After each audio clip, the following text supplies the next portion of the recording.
أعزائي المشاهدين، السلام عليكم ورحمة الله وبركاته، وأهلا وسهلا بكم في هذا اللقاء الجديد لبرنامج إخباريات، والذي نقدمه لكم من مدينة نيويورك، حيث تم الكشف عن أول دراسة من نوعها لدراسة الدماغ البشري والتعرف على مكوناته من أجل وضع حد للأمراض الفتاكة التي تصيب البشرية.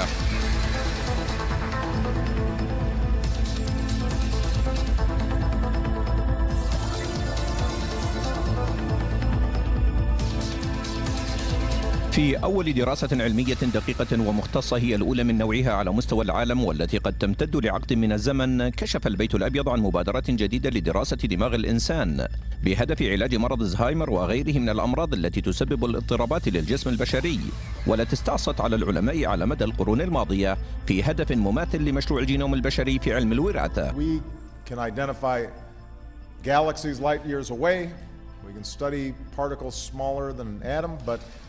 We still haven't unlocked the mystery of the 3 pounds of matter that sits between our ears.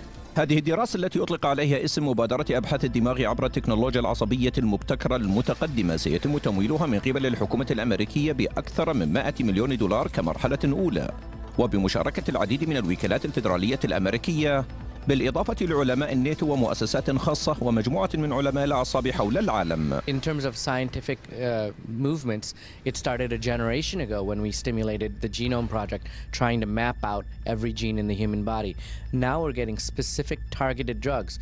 We see that you have diabetes, but depending on what type of diabetes, we know that different drugs will work better and other drugs won't work so well. Similarly, in cancer and other research areas, we can target medications and therapies based on what your genes specifically say about the type of disease that you're having. In the brain, we don't have that yet.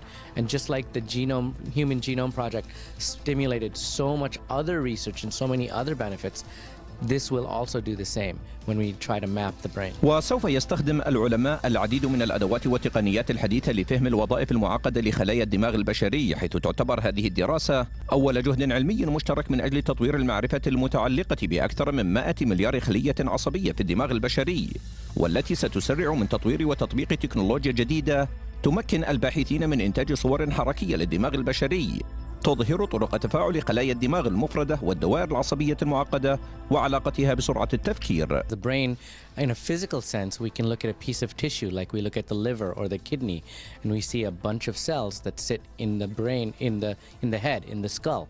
But then on the other hand, the brain defines our soul, our thoughts, our thinking, processes that we really have very poor understanding of, even today in this great age of science. وينظر العلماء إلى هذه الدراسة على أنها في غاية الأهمية من الناحية العلمية، لأنها ستلقي الضوء على جوانب غامضة في الدماغ البشري وتفتح أبوابا جديدة لاستكشاف الطرق المختلفة التي تمكن الدماغ من تسجيل كميات هائلة من المعلومات ومعالجتها واستخدامها ومن ثم تخزينها في الذاكرة وإعادة استرجاعها، بالإضافة للكشف عن الروابط المعقدة بين الدماغ والسلوك البشري ككل. Leads us to understanding of who we are as human beings and how we function and how these terrible diseases arise and what we might be able to do to address them more effectively. ويسعى العلماء لإجراء مسح كامل ودقيق للدماغ البشري من أجل وضع أول خريطة شاملة لنشاطه، والتي ستمكنهم من فهم السلوك الإنساني والمساعدة على دراسة الميول العلمية والفطرية لدى الكثير من الناس، وتحديد توجهاتهم المستقبلية ومراحل الإبداع أو الفشل في حياتهم اليومية، بالإضافة لتكوين صورة كاملة لكل العوامل التي تؤثر على نفسية الكائن البشري التي تختلف من شخص إلى آخر.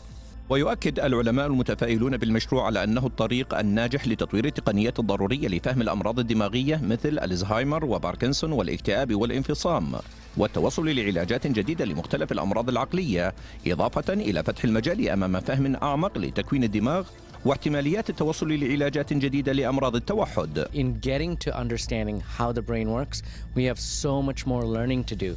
As a people, as a human race, we have so much science that still has to advance before we can even begin to scratch the surface of how the brain is truly functioning. Then we'll achieve the science and medical breakthroughs that are needed to fix those problems, such as autism or Alzheimer's disease, which we're seeing so much of these days. Every other disease we can fix. You look at somebody that has a heart disease, we can replace their heart. If they have a kidney problem, replace their kidney. If they have a brain problem, there's really not much we can do right now. ومن شأن المشروع أن يوفر كذلك قاعدة بيانات للعلماء ستسمح لهم بمعرفة أكبر للإدراك الحسي والحركة للوصول في النهاية إلى كشف ألغاز الوعي البشري كمرحلة أولى لإتاحة المجال أمام تحقيق تقدم حقيقي في مجال بناء الذكاء الاصطناعي. I think that the $100 million that President Obama has proposed is just going to start the research. It's like when Kennedy said, let's go to space. The reality is we don't even know what's out there in terms of the brain and research, but this is good seed money to get the start on the research, to have an understanding of where we need to go, and then that will develop and foster more research programs. Going to the moon, I don't mean to in any way minimize it, was in part an engineering project. This is going into the unknown. This is like Columbus discovering America. وعلى الرغم من التقدم التكنولوجي الهائل والتطور الكبير في مجال الأجهزة الطبية إلا أن الدماغ البشري ما زال يمثل لغزا محيرا للعلماء. لذلك فقد اتفقوا على البدء بدراسة دماغ الذباب الذي يتكون من 100,000 خلية فقط قبل الانتقال إلى الدماغ البشري. فسبحان الذي خلق فأبدع. حسن أبوزيتون، الاخبارية، لبرنامج إخباريات نيويورك.